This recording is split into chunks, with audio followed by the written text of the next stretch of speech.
ಎಲ್ಲರಿಗೂ ನಮಸ್ಕಾರ. ಇವತ್ತಿನ ವಿಡಿಯೋದಲ್ಲಿ ನಾನು ನಮ್ಮ ಮಂಗಳೂರು ಕಡೆ ಸಭೆ ಸಮಾರಂಭಗಳಲ್ಲಿ ಮಾಡುವಂತಹ ಈ ಮಸಾಲ ಅವಲಕ್ಕಿಯನ್ನು ಮಾಡಿ ತೋರಿಸಲಿದ್ದೇನೆ. ಇದು ತುಂಬಾ ರುಚಿಕರವಾಗಿರುವಂತಹ ಒಂದು ರೆಸಿಪಿ, ತಿನ್ನೋದಕ್ಕೆ ತುಂಬಾ ಟೇಸ್ಟ್ ಆಗಿರ್ತದೆ.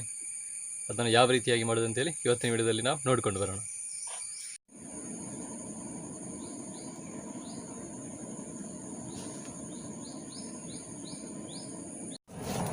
ನೋಡಿ, ಇವಾಗ ಒಂದು ಬಾಣಲೆಯನ್ನು ನಾನು ಒಲೆ ಮೇಲೆ ಇಟ್ಕೊಂಡಿದ್ದೇನೆ.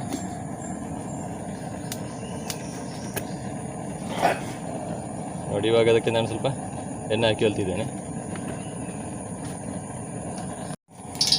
ನೋಡಿ, ಇದರಲ್ಲಿ ನಾನು 10 ಒಣಮೆಣಸನ್ನು ತಗೊಂಡಿದ್ದೇನೆ. ಇವಾಗ ನಾವು ಎಣ್ಣೆಯಲ್ಲಿ ಫ್ರೈ ಮಾಡಿಕೊಳ್ಳುವ. ನೀವು ಎಷ್ಟು ಪ್ರಮಾಣದಲ್ಲಿ ಅವಲಕ್ಕಿ ತಗೊಂಡಿದ್ದೀರಿ ಅದಕ್ಕೆ ಅನುಗುಣವಾಗಿ ಒಣಮೆಣಸನ್ನು ತಗೊಳ್ಳಿ. ನಾನಿಲ್ಲಿ 4 ಕಪ್ ಆಗುವಷ್ಟು ಅವಲಕ್ಕಿಯನ್ನು ತಗೊಂಡಿದ್ದೇನೆ. ಅದಕ್ಕೋಸ್ಕರ ಇಲ್ಲಿ ನಾನು 10 ಒಣಮೆಣಸನ್ನು ಹಾಕಿಕೊಂಡು ಫ್ರೈ ಮಾಡ್ತಿದ್ದೇನೆ. ನೋಡಿ, ನಾನೀಗ 2 ಟೀ ಸ್ಪೂನ್ ಆಗುವಷ್ಟು ಕೊತ್ತಂಬರಿ ತಗೊಂಡಿದ್ದೇನೆ. ಇವಾಗ ಅದನ್ನು ಕೂಡ ಹಾಕಿಕೊಂಡು ಚೆನ್ನಾಗಿ ಫ್ರೈ ಮಾಡಿಕೊಳ್ಳುವ. ನೋಡಿ, 1 ಟೀ ಸ್ಪೂನ್ ಆಗುವಷ್ಟು ಜೀರಿಗೆ ಇದೆ, ಅದನ್ನು ಕೂಡ ನಾವು ಒಟ್ಟಿಗೆ ಫ್ರೈ ಮಾಡಿಕೊಳ್ಳುವ.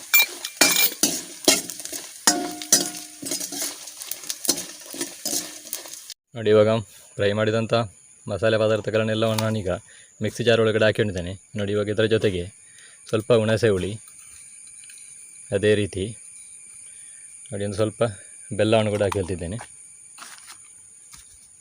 ಈಗ ರುಚಿಗೆ ಬೇಕಾಗಿರುವಷ್ಟು ಉಪ್ಪನ್ನು ಸೇರಿಸಿಕೊಳ್ಬೇಕು.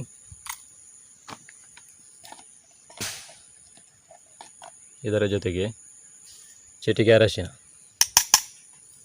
ಇವೆಲ್ಲವನ್ನು ಇವಾಗ ನಾವು ಚೆನ್ನಾಗಿ ಮಿಕ್ಸಿ ಜಾರಲ್ಲಿ ಪುಡಿ ಮಾಡಿಕೊಳ್ಬೇಕು.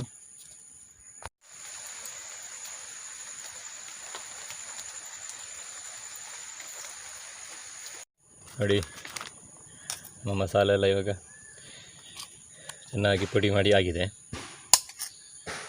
ನೋಡಿ, ಇವಾಗ ನಾನು ಮತ್ತೆ ಒಲೆ ಮೇಲೆ ಬಾಣಲೆಯನ್ನು ಇಟ್ಟುಕೊಂಡು ಅದಕ್ಕೆ ಸ್ವಲ್ಪ ಎಣ್ಣೆ ಹಾಕಿಕೊಂಡಿದ್ದೇನೆ. ನೋಡಿ, ಇವಾಗ 1 ಟೀ ಸ್ಪೂನ್ ಆಗುವಷ್ಟು ಸಾಸಿವೆಯನ್ನು ಹಾಕಿಕೊಂಡಿದ್ದೇನೆ.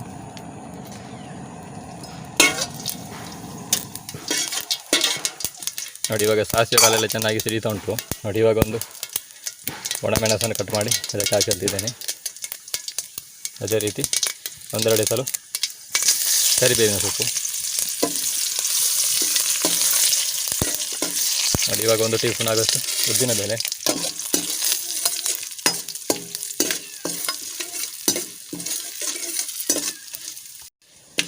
ನೋಡಿ, ಇವಾಗ ಉದ್ದಿನ ಬೇಳೆ ಎಲ್ಲ ಗೋಲ್ಡನ್ ಬ್ರೌನ್ ಕಲರ್ ಬಂದಿದೆ. ನಾನು ಇವಾಗ ನೋಡಿ ಇಲ್ಲಿ 1 ಹೋಲು ತೆಂಗಿನಕಾಯಿ ತುರಿ ಅಂತ ತಗೊಂಡಿದ್ದೇನೆ. ಇವಾಗ ಅದನ್ನು ಇದಕ್ಕೆ ಸೇರಿಸಿಕೊಳ್ಳುವ.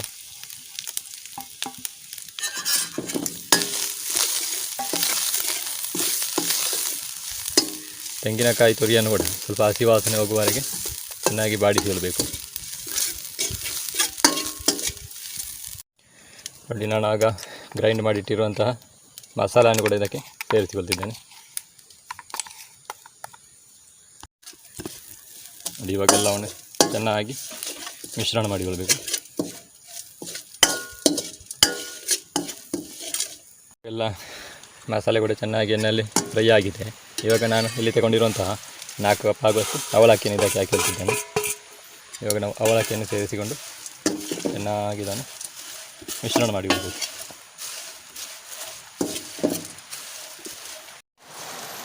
ನೋಡಿ, ಸ್ವಲ್ಪ ಬಿಸಿ ಆರಿದ ನಂತರ ಅದನ್ನು ಕೈಯಲ್ಲಿ ಚೆನ್ನಾಗಿ ಮಿಶ್ರಣ ಮಾಡಿಕೊಳ್ಬೇಕು. ನೋಡಿ, ನಮ್ಮ ಮಸಾಲ ಅವಲಕ್ಕಿ ತಯಾರಾಗಿದೆ.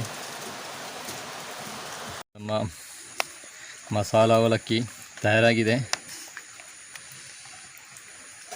ಇವಾಗ ಮಸಾಲ ಅವಲಕ್ಕಿಯ ಟೇಸ್ಟ್ ನೋಡುವಂಥ ಸಮಯ.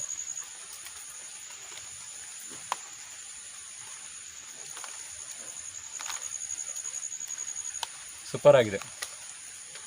ಈ ಖಾರ ಉಪ್ಪು ಎಲ್ಲ ಕರೆಕ್ಟಾಗಿದೆ. ಸೂಪರ್. ನೋಡಿದ್ರಲ್ಲ ಇವತ್ತಿನ ವಿಡಿಯೋದಲ್ಲಿ ಮಂಗಳೂರು ಶೈಲಿಯ ಮಸಾಲ ಅವಲಕ್ಕಿ ಮಾಡುವಂಥ ವಿಡಿಯೋ.